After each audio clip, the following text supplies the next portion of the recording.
Hi, good morning. ഞാൻ ഐഷ ഷംസ്. ഐഷാസ് ഫ്ലവേഴ്സിലേക്ക് എല്ലാവർക്കും സ്വാഗതം. ഞാൻ ഫ്ലാറ്റിൽ നിന്ന് രാവിലെ നടക്കാനിറങ്ങിയതാണ് ബീച്ചിലൂടെ കേട്ടോ.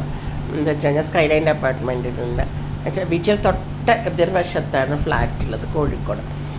നല്ല രസം രാവിലെ നടക്കാൻ പോകുമ്പോൾ. വെച്ചാൽ രാവിലെ നമ്മൾ 5 മണിക്ക് സുബഹി നമസ്കാരങ്ങളൊക്കെ കഴിഞ്ഞ് ഖുർആനൊക്കെ ഓതി നമ്മൾ കുറച്ചൊന്ന് യോഗയൊക്കെ ചെയ്ത് എന്നിട്ട് നമ്മൾ നടക്കാൻ ഇറങ്ങുമ്പോൾ ഉണ്ടാകുന്നൊരു സുഖം ഉണ്ടല്ലോ, നല്ല സുഖമാണ് ബീച്ചിൽ വന്നപ്പോൾ കുറേ പേരാണ് നടക്കുന്നത്. എല്ലാവരും ബീച്ചിൽ രാവിലെ നല്ല തിരക്കാണ്.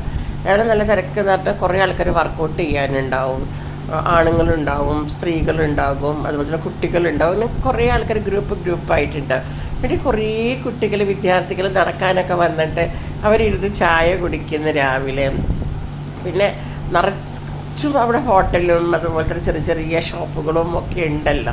പക്ഷെ അവിടെയൊക്കെ രാവിലെ ചായ ഒന്നും ഉണ്ടാവില്ല, പൊരിച്ച കടികളായിരിക്കും. ചായ ഉണ്ടാവുന്നത് പാരഗൺ ഉണ്ട് അവിടെ. പാരഗണിൽ പക്ഷേ 11 മണിക്ക് പാരഗൺ എന്നും ഓപ്പൺ ആക്കുള്ളൂ. പിന്നെ അതിൻ്റെ അടുത്ത് തന്നെ ഒരു ഷോപ്പുണ്ട്, കോഫി ഷോപ്പുണ്ട്. അവിടെ നല്ല എഗ്ഗ് പുഴുങ്ങിയതുണ്ടാകും, പിന്നെ കേക്ക് ഉണ്ടാകും, ചായ ഉണ്ടാകും. അപ്പോൾ ഈ നടക്കാൻ വരുന്നവർക്കൊക്കെ അവിടെ നിന്ന് എഗ്ഗ് കഴിക്കുക. അവരെല്ലാവരും ഇങ്ങനെ ഇരുന്ന് എഗ്ഗ് കഴിച്ച്. ഇത് നേരെ ഓപ്പോസിറ്റ് കാണുന്നത് കോഴിക്കോട് കോർപ്പറേഷനാണ് കേട്ടോ. കോർപ്പറേഷൻ്റെ ഓഫീസാണ് അത് കേട്ടോ. രാവിലെ തന്നെ ഏറ്റവും നല്ലത്, രാവിലെ തന്നെ എല്ലാ കോർപ്പറേഷനിൽ ജോലി ചെയ്യുന്നവരും അവിടുത്തെ ഹെൽപ്പേഴ്സ് വന്നിട്ട് കംപ്ലീറ്റ് ബീച്ച് ക്ലീൻ ആക്കും. തലേന്ന് ആൾക്കാരിട്ട വേസ്റ്റുകളൊക്കെ ഉണ്ടല്ലോ, അതൊക്കെ അവർ എത്ര നേരത്തെ. ഇപ്പം സമയം കറക്റ്റ് 6 മണിക്കാണ് ഞാൻ നടക്കാൻ ഇറങ്ങിയത്. എന്നുവെച്ചാൽ നമ്മുടെ കാര്യങ്ങളൊക്കെ ചെയ്തു വരുന്ന സമയത്തൊക്കെ കണ്ടോ, ആകാശം കണ്ടില്ലേ, നേരം വെളുത്ത് വരുന്നുള്ള എന്ത് രസമാണ്. ആ കടലിലെ കാറ്റും തിരയൊക്കെ വരുന്നത് കണ്ടില്ലേ, എന്തൊരു സമാധാനമാണെന്ന് അറിയോ.